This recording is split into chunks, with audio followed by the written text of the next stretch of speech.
холодном осеннем ветре, пронизывающем до костей, Анна стояла у края старого стрельбища на окраине Москвы.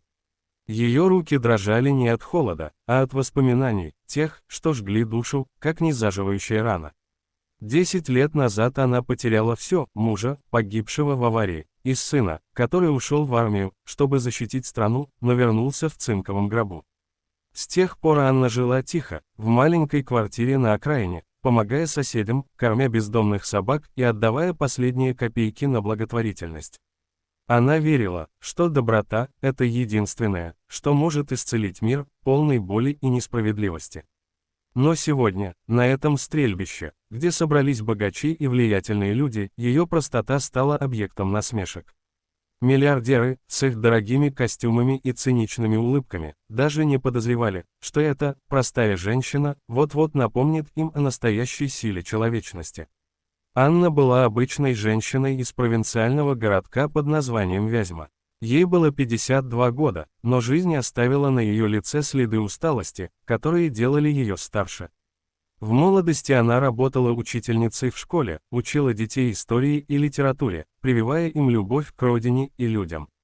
Ее муж, Сергей, был военным, крепким, надежным мужчиной, который научил ее стрелять из ружья еще в те времена, когда они охотились в лесах Смоленщины. «Стрельба – это не про убийство, Аня», – говорил он, – «это про точность, про контроль над собой. Про то, чтобы в нужный момент не дрогнуть». После его смерти Анна забросила ружье, но воспоминания о нем жили в ней, как тихий огонь. Сын, Миша, пошел по стопам отца. Он служил в Чечне, потом в Сирии, и каждый раз, возвращаясь, рассказывал матери о ужасах войны, но и о моментах человечности, как солдаты делились хлебом с местными, как спасали детей под обстрелом. «Мама, доброта – это оружие сильнее пуль», – сказал он однажды, перед последней командировкой. Миша погиб, спасая товарища от мины. Анна получила медаль за его героизм, но это не вернуло сына. С тех пор она посвятила жизнь помощи другим, волонтерила в приютах для бездомных, собирала деньги на лечение больных детей, даже ездила в Донбасс с гуманитарной помощью. Ее соседи звали ее матерью Терезой из Вязьмы, но она лишь отмахивалась: «Я просто делаю то, что должна». Как она оказалась на этом стрельбище? Все началось с благотворительного аукциона, организованного фондом «Сердце России». Фонд собирал средства для ветеранов и сирот войны. Анна услышала о нем по радио и решила внести свой вклад. Она продала старые вещи, собрала 3000 рублей и поехала в Москву. Там, на аукционе, она встретила организаторов, группу миллиардеров, которые решили устроить шоу для привлечения внимания. Один из них, Олег Викторович Кравченко, нефтяной магнат, предложил идею соревнования по стрельбе. «Пусть участники стреляют за пожертвования», – воскликнул он, – «каждый выстрел – $1000 на счет фонда». Толпа зааплодировала. Миллиардеры, их жены и гости, все в дорогих шубах и с шампанским в руках, смеялись и шутили. Анна, скромно стоявшая в углу в своей старой куртке, подошла к Кравченко. «Я хочу участвовать», – сказала она тихо, – «у меня нет больших денег, но я могу стрелять. За ветеранов». Кравченко оглядел ее с головы до ног: потрепанная одежда, сидеющие волосы, собранные в пучок, и простые ботинки. Он рассмеялся: «Дорогая, это не для вас. Здесь миллиардеры соревнуются, а вы выглядите как уборщица. Идите лучше кофе разносите». Толпа вокруг захохотала. Другой миллиардер, Дмитрий Сергеевич Иванов, владелец IT-империи, добавил: «Да ладно, Олег, пусть попробует. Будет забавно посмотреть, как простая бабушка держит ружье. Может, даже попадет в мишень случайно». Смех стал громче. Анна почувствовала, как щеки горят от унижения, но она не отступила.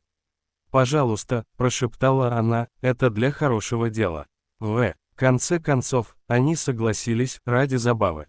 Стрельбище было элитным, с современным оборудованием, мишенями на расстоянии 100 метров. Участники, все мужчины в костюмах, с дорогими ружьями, стреляли по очереди. Кравченко попал 8 из 10, Иванов – 7. Они хвастались своими тренерами, импортным оружием. Когда подошла очередь Анны, толпа затихла в ожидании фарса.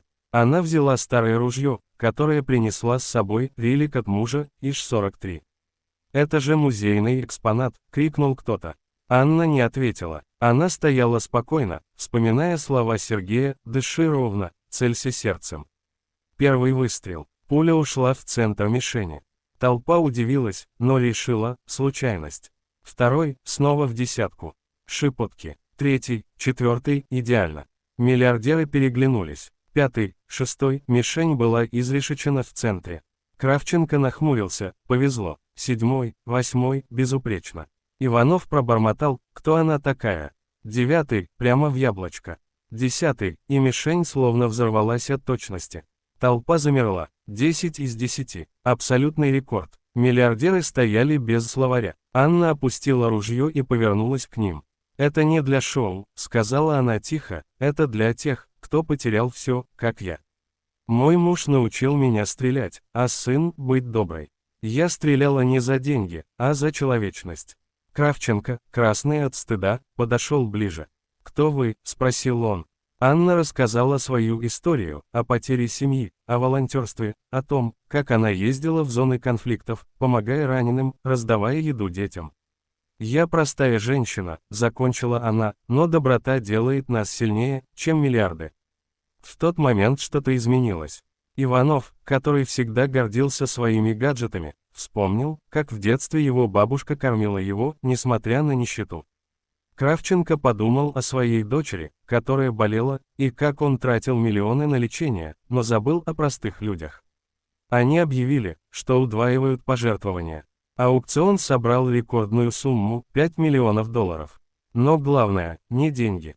Анна стала героиней. Миллиардеры пригласили ее на ужин, извинились, и в тот вечер они говорили не о бизнесе, а о жизни, о боли, о доброте.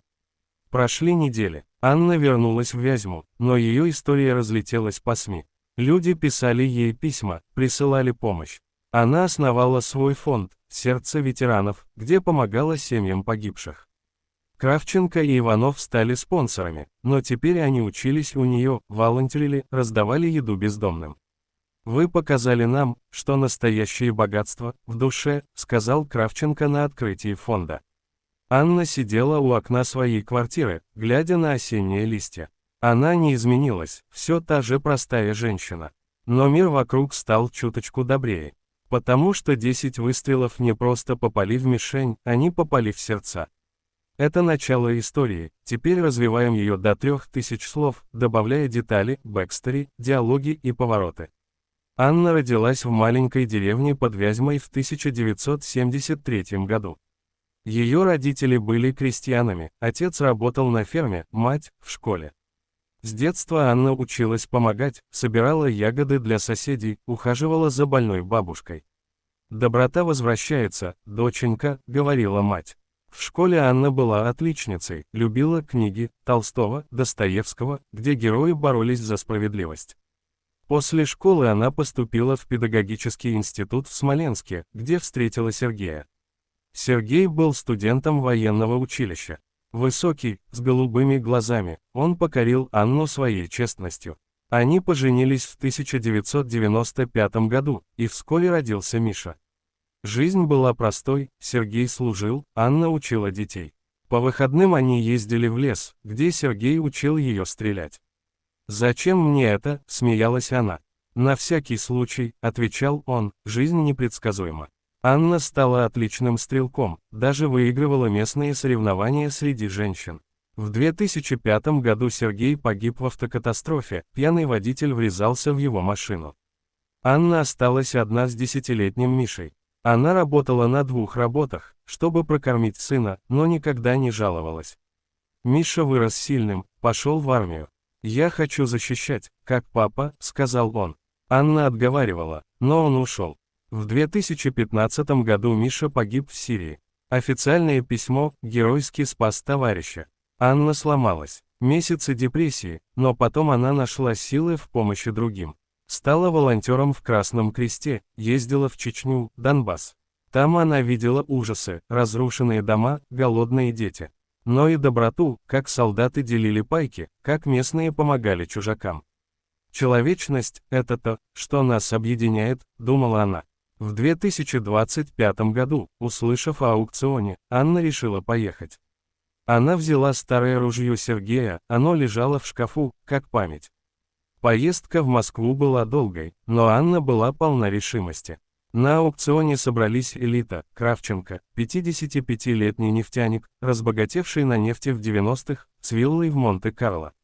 Иванов, 45-летний IT-гений, создатель социальной сети, живущий в Кремниевой долине.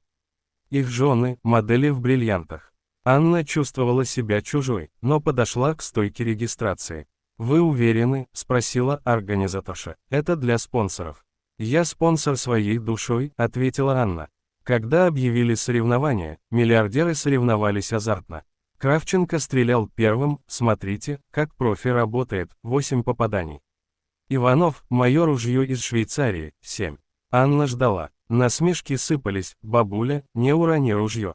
Она закрыла глаза, вспомнила Мишу: «Мама, стреляй сердцем». Выстрел за выстрелом, перфекшн. После 5-го толпа зашепталась: «Кто она?». После 10-го – тишина. Кравченко подошел: «Как вы это сделали?». Анна рассказала о муже, сыне, волонтерстве. «Я стреляла за них, за всех, кто страдает». Иванов заплакал, редко для него. «Моя мать была такой же. Умерла в нищете, пока я строил империю.